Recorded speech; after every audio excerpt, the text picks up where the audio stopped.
when you were a full-time wholesaler for this investment company, what were some of the things that you did initially that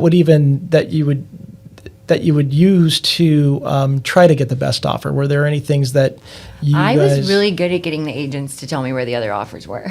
You are a hard man to crack. That's why I didn't really mess with probate agents. But I was like, I would ask 7 different ways, and I would call them 7 times a day until they would tell me, and I would just exhaust them until they were like, I'm just going to go with this girl because I know she's going to close, and I just like sick of her calling me. Yeah. Well, they know you're consistent. You're probably going to make it happen, right? I would say what I meant, and I would mean what I said, and I just really pride myself on like not over promising and under delivering. And a lot of you and I have had this conversation, like I've done deals with Remax agents that I didn't like, so there's these big brokerages that a lot of people don't like, so I was able to use that to my advantage. And like maybe they had a bad experience with somebody that I worked with, and I would be like, well, I'm not going to do that to you, so I always just kind of tried to play the cards in my favor.